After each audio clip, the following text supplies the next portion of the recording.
Hi, good morning. It's 11:42 a.m. It is May 24th. It is Sunday morning, and I just got back in. I rode my bicycle around just to get out of the house a little bit before it gets hot because it's going to get, I think, maybe over 100 today, and I think it's expected to be about over 107 this week. So it's starting to get pretty hot now. So anything I need to do, I need to do it in the morning, get it out of the way, and enjoy as much sunlight as I possibly can. I have my window open. I don't usually get a lot of light in here, but I'm like right underneath the window, so I'm getting a little bit more light than I usually do. So it's been a very boring week, and so I'm just kind of catching up on emails this morning. I noticed I got some comments on my videos, and I named this video The People That You Meet Each Day because I started to think, as I was riding my bike today, about how we interact with people that we don't know are perps or handlers, and I wanted to kind of define the difference between a perp could be anybody who kind of plays along with gang stalking activities. It could be the person, the sales clerk at the grocery store. It could be the co-worker that you're working with who's reporting back to the main perp, which would be the handler. Okay, handlers are people who are basically manipulating your life and destroying it most of the time, and over issues that really, for whatever issues. A lot of times it's religious, sometimes it's political, sometimes it's racial. It could be all kinds of reasons, whatever. And so you meet these people every day and you don't know exactly what's going on. They might be disguised as family members. Sometimes they are family members, okay? Sometimes they might be disguised or they might be co-workers or even former bosses. Like there's been times where former bosses went after what they call whistleblowers. Like maybe you witnessed something that put people's life in jeopardy at work, and then you report it to a particular government agency that did an investigation on them, and they might have found out that you were the one who snitched, and so they want to get back at you. So then they'll go into your neighborhood and start initiating investigations and stuff like that, which are illegal. Okay. And when you do report an issue at work, you are protected from retaliation, okay? But like I said, employment laws kind of go in and out. This is not an issue for me to stir up the issue or to bring up more conversations or anything. This is more about me just processing everything that's happened to me, okay? Because it was very heavy on me for a very long time. And so when I think of like the duration of this particular issue, like I said, I've been dealing with workplace mobbings and these little petty weird things that would come up at work, and then when things over in Chatsworth, and then over at the farmer's place, and all of it just kind of, it was I've been living through hell for that long period of time. And during that time period, I would try to establish myself, and I was jumping to all these different jobs and everything.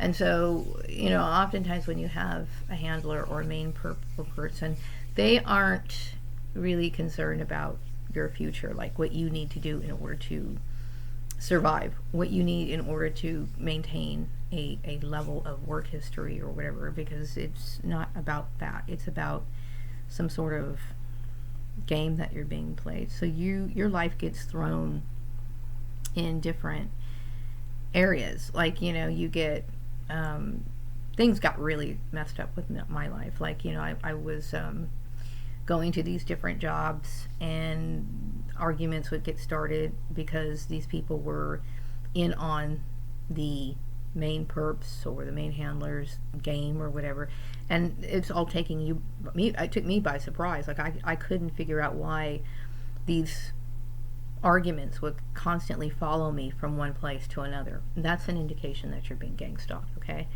Because you're being stalked in general. So what people don't realize when they're doing this sort of stuff, that oftentimes there's abuse behind it. Okay, and it is abuse. Okay, obviously everyone knows in this community, probably outside of the community too, since I've made videos discussing my relationship with my former family and why I feel betrayed and what happened to me. Now, I did get a comment from a particular viewer. They left a few comments on my channel. See here. It's basically saying, Perps will never see heaven. You married your handler. So sorry for you. Yeah, I do believe that. My ex-husband was a handler, meaning somebody who kind of, I guess, led a sacred life. Meaning, like, I thought that we had an agreement that this is our life. We live our life separate from whatever. We didn't have any outside intrusion. I didn't have anything to do. He didn't have anything to do with my son, and I didn't really have anything to do with his mom, other than like every once in a while I'd go to her house for her birthday. That was years ago, to go see her for her birthday or whatever. But we never had any, like, he took any parental rights over my son, never led or made any household decisions or anything like that. So you don't expect people to be playing your employment or manipulating your employment behind the scenes. So, and because you value your ability to take care of yourself, and then these things you feel it's abuse. Okay, it is abuse. Okay.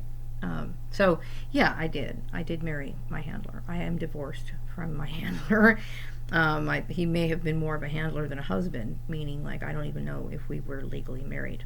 I mean, I knew we had a legal marriage license, but I ended up paying for a divorce, and we could have already been divorced, is what I'm saying. It's like, I don't know if we were already divorced, but whatever the case is, I mean, as of September 2018, I am officially divorced. I have my papers with me. But you still, sometimes, you deal with domestic stalking. Oftentimes when you are dealing with, you're divorced and you're having employment issues, there's often chance that you are dealing with a domestic stalker, somebody who feels slighted or whatever. And I don't know, really. I mean, I feel as though I had more reasons to feel slighted in that situation than anyone, but whatever. So yeah, I mean, you do. And I think I was thinking about, talking about the issue of marriage and why I think that, or not just marriage in general, families in general, okay, like, whether those be your siblings, whether they be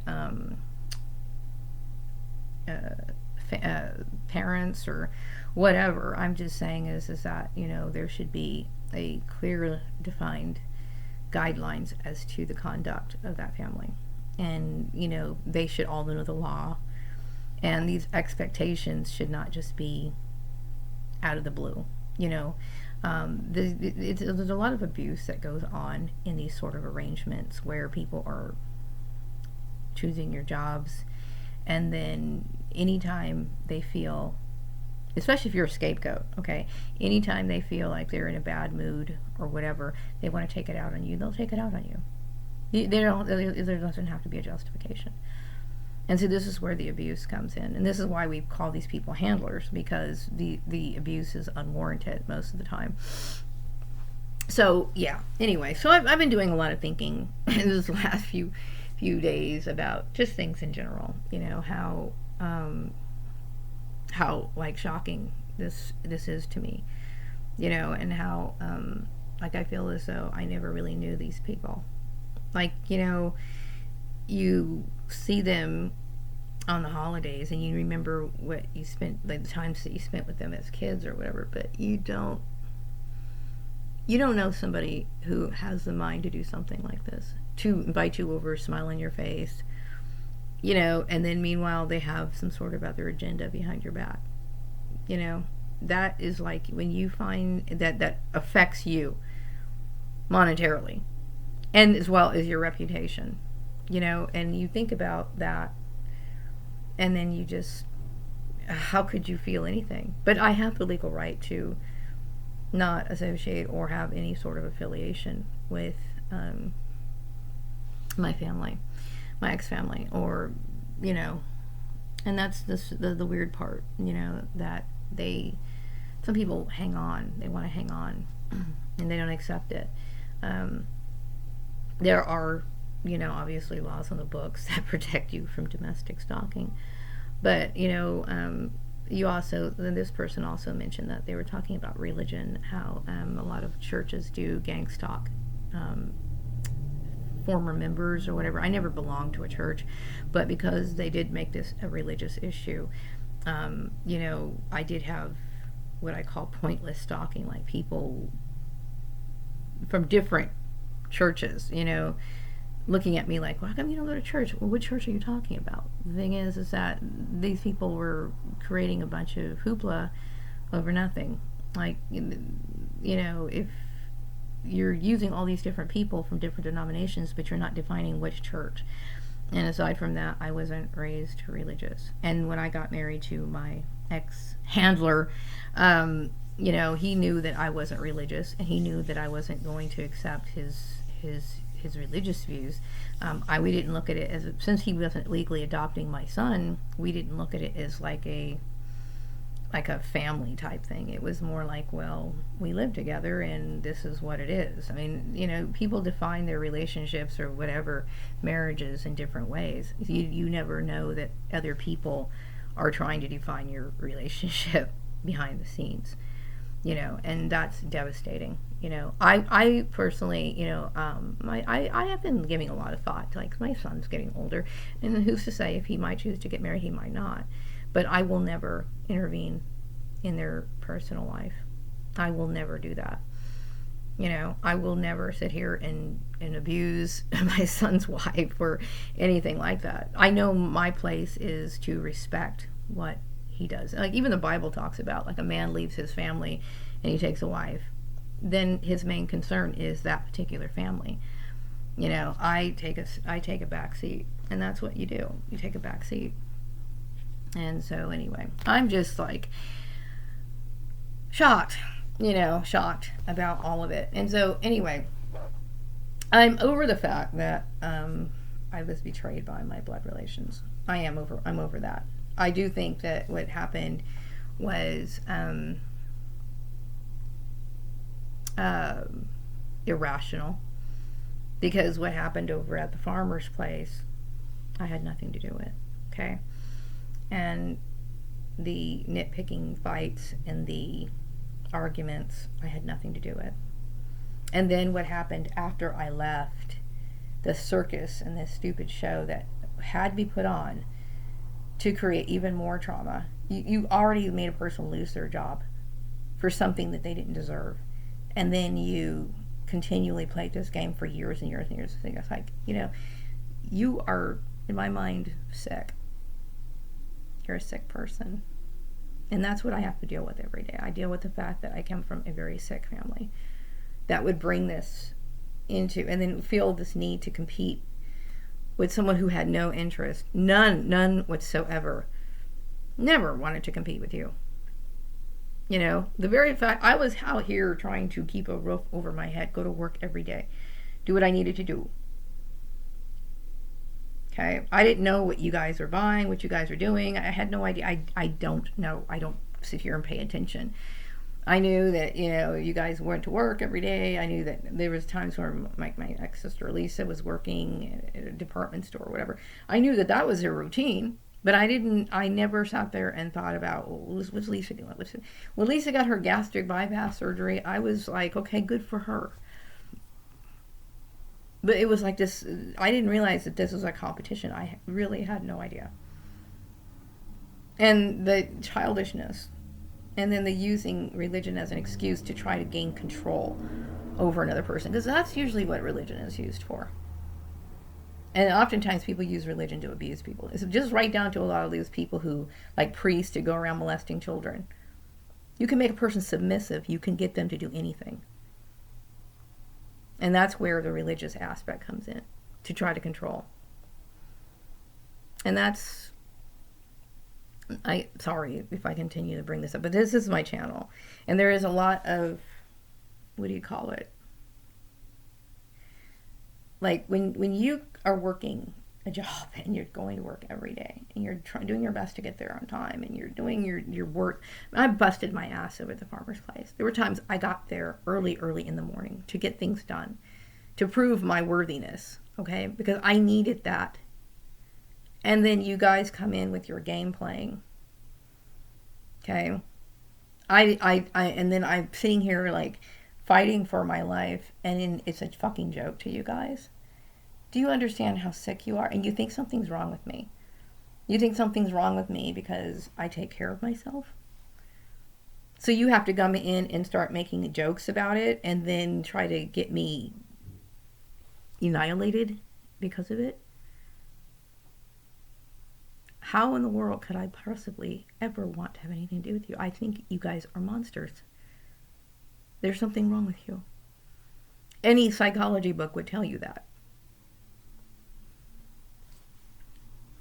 Anyway, so I'm just like, sorry, I don't mean to go off on it, but it's like, I went through hell in this last 2 years for no reason. For no fucking reason other than to entertain yourself. Also, when it came to my relationship with my ex-handler, I didn't know he was involved in it until I think sometime around 2016, maybe 2015, somewhere around there. I don't remember. I'd have to go back to my videos to try to figure it all out. But it took a while for me to figure it out. And once I figured it out, it's like, I need my safety. I need to get away. You know, I know that I will raise my son. You know, he's already raised, okay? But some issues, they do come up, okay? And you don't treat a woman that way. You do not treat a woman that way. You do not, you know, you respect what she needs to do. I would prefer, you know, when people get married, if that's what they choose to do, you know, like if I had a daughter, or in this case I have a son or whatever, they want to get married, you guys talk about these things, okay? But the wise decision is to keep your relationship out of the workplace. You do not intermix it. Now, I know some families, they help, you know, relatives get jobs and stuff like that, but if that's the case, they need to know about it. Okay? And it shouldn't be used as a tool of abuse. If that person leaves. Because once that person leaves the relationship, they still have the right to go work. You know? They still have the right to work. Just because you chose the other jobs doesn't mean that you chose every single job after that person. Especially after you're divorced. I'm divorced. You know? And had I known that these families merged behind my back or whatever, I would have never consented to having my work merged with so-called family. I would have never consented to that. Ever. I remember having a few conversations at work, and I remember talking to people, and I would say, I would prefer to keep my personal life separate from my family, from my work life. I didn't know people were like in behind the scenes at the time, but that's something I personally believe. Because if you want to create division, there can be disagreements in your personal family that has no business being out in the public. No, it's no business of anybody's to be bringing out people's personal issues and people casting judgment on these personal issues and then taking sides on personal issues. That doesn't have anything to do with them. You know? And then it can taint the ability it can taint people's views, okay? Even though they know that you didn't do anything wrong, but they're still on your side because, you know, we've been friends for longer than whatever. And then there's sides, and then you end up being the villain. I didn't do anything. I didn't do a damn thing. From the time I left organized sports, came back down here, got the job, was working over there, and like I said, I busted my ass off. There were times I came to work early. There were times I came to work late. There were times where I did more than my share. Why? Because I needed to build a work history. At least I thought that was important. Okay, I worked my ass off and didn't get credit for my work. And it was funny to these people. Is it because it didn't matter anyway, because you had my life planned in the first place? Well, I didn't know that. And I wouldn't have agreed to that sort of life that you had planned for me. I would have never agreed to that. That's trafficking right there. I was thinking I was going to work till I hit retirement age, which I needed to do. I knew I needed to do that. Like when I started realizing, okay, I was raising my son, I'm like, well, I need to retire. I have to work till the day I die, basically. You know, and don't tell me that somebody made up a lie saying that I was going to get some sort of inheritance or whatever from Joel's family. I wouldn't want any of their money. I don't want anything from them. So if somebody did make up that, which I get this thought in my head that somebody made that lie up to lie. You know, I wouldn't want one thin dime from those people or anything from them. You know, that's not trying to keep the argument going. It's just that I don't know these people, first of all. Don't know them. Okay. And then after dealing with the abuse that I dealt with, somebody like manipulating my employment and lying about it, and then trying to step in and interrupt my ability to get another job, you honestly think that I wouldn't want anything from these people. Disturbed by my blood relations, and I'm disturbed by these particular people. So yeah, sometimes it's necessary. Oh, my leg so stiff. Where you feel like you just can't ever see these people ever again. So anyway, it is very boring sitting here at home. The times to go out are going to have to be in the mornings because it's going to be very, very hot, you know. And I don't think, you know, there's going to be a swimming pool this year. And so I'm just like extremely bored, you know. And I do want to go back to work. I do. I want to go back to work. Okay. And it makes it very difficult for me to figure out what am I allowed to do? Even though I should legally be allowed to do anything that I want. You know, what is the bullshit that's going on behind the scenes? Because with me not knowing, I don't know. It makes it very difficult for me to know what to do. Okay. Maria's not dating anybody. And see, the thing is, I certainly would never date anybody if I don't have a job. I wouldn't date anybody without a job. So this whole thing, you know, this bullshit about me dating people and, you know, and thinking that that's such an important thing. That is the least important thing in my entire life. Because what is important for me is self-sufficiency. That's what's important. Not, you know, hooking up with someone. And some people think, well, what about, don't you like Stephen Lyles? Yes, Stephen Lyles is a good looking guy. I haven't heard anything from Stephen Lyles. Okay? I haven't heard a darn thing from him. And there's no reason why a person should hold their life back because they're waiting for somebody. You know, I'm not even really waiting. I'm just trying to get on with my life. I think this whole thing was a complete and utter disaster. It was one of those insensitive acts that somebody committed. Somebody who likes extreme sports, you know, the harassment, just to harass somebody for no other reason. For no other reason. So no, I'm not dating anyone. I'm not, you know, going to go off on these wild adventures. I'm not going on any trips. I'm not going vacationing. Because I think sometimes people have these rumors, or they use these rumors to keep me out of finding a job. And I don't know what I'm going to do for a job. You know what I mean? But I have to work. You know, I have to work. And I can't ever, there's nothing inside me that will allow me to ever want to have any sort of social interaction with the people that I used to know. Because that is like going back to your abuser. I'm not going back to my abuser. So anyway, yeah, I've been through hell. And I have been. I realize how much hell I've been through for no reason, for the very long time. And I would say, especially for the last 7 years since leaving the farmer's place, it has been one traumatizing experience after another.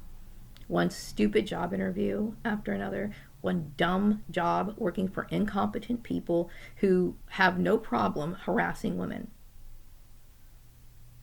depriving them of their rights, and they might as well, in my opinion, might as well be goddamn rapist. And that's a harsh thing to say. Oh, and it sounds disrespectful. It sounds like you're being, I have every right to be upset. Every right to be upset. And for somebody to deny that, you're just fucking, you must be demonic or something. Because if somebody can strip you of all your assets, your money, your reputation, okay, and then for no reason other than they're jealous of you, they're competitive of you, and then you're just supposed to sit there and be like, oh, okay, you know, like I'm not supposed to say anything. Of course I'm upset about it. I'm always going to be upset about it, you know, because it was uncalled for. But anyway, it is lunchtime. It's past lunchtime. I'm going to go grab me some lunch, get something to eat, and then figure out what I'm going to do the rest. There's nothing to do, okay? I am so tired of television, and I try to watch television, but really there's no topics that really get me. I did see, like, you know, on these Netflix suggested movies, I don't know, but they showed me this one. I did watch a little segment. It was called Unorthodox. I think it was about Jewish, a lady who escaped her or left her her religion or whatever. And I found it interesting, not because I'm of that religion. It's just interesting that some people make certain decisions and then how they have to deal with that, the backlash of that. So that was kind of an interesting thing, okay? And then I tried watching other episodes of it, and then I started getting kind of burnt out on it, okay? Because it's like, okay, I got the message. What else is there to watch? And then there's nothing. There's really nothing, you know? So it's really hard to keep myself entertained, you know? And like right now, the whole quarantine thing, there's really nowhere to go. You know, I go to the park every once in a while. Sometimes I go, like today I went to go try to get quarters, okay? And I was not successful in doing that. But I get out of the house pretty much for to get some sunlight, or if I have to get something. But other than that, there's nothing really to do out in the daytime, you know. And I'm not the only one who's dealing with this. I mean, the whole quarantine thing is burning a lot of people out, because they don't know what to do with all this time. Now, some people are lucky to have jobs and they're working remotely, you know, and it's working out for them, you know. But still, same like thing with me. Just because you have an activity to do doesn't mean you want to be stuck in the same place doing it all the time. Like being in your home all the time sucks. It does. It sucks. You know, I really don't like it. You know, when I am outside, I'm always thinking how much I love outside, or how much I try to stay a little bit longer than I can. Like yesterday, I went and I was at the park, and these trees were really nice, and I kind of sat there, and there was like some flowers in the distance, so I was kind of looking at that, and I kept thinking, oh, I don't want to go home. So boring, so very boring. You know. Also, I do want to say that I think my ex-perps or whatever were looking to see, you know, my behavior. They try to study my behavior. And yeah, I mean, I do go out for walks and ride my bike and whatever. And then that doesn't have anything to do with work, you know. And it doesn't have anything to do with Stephen Lyles, because I haven't seen Stephen Lyles, okay? And I would go out for walks and stuff like that, whether he existed or not. So I think that's silly. But when I think about what you guys did to me, I honestly, truthfully, I cannot overlook it. It's something I will never get over. I mean, I will never forgive it. You know what I mean? So, and there's not enough years of love between us for me to want to resume a relationship. Why do I say that? I have memories of childhood and some of the things that were kind of cute that kids do together. But for the most part, when I think about the majority of it, the pain that I've went through, it's not, the relationship isn't worth salvaging. It just isn't. Anyway, I'm going to wrap up this video, and I hope all TIs stay safe, stay well, and be on the lookout for perps. Have a great day. Bye-bye.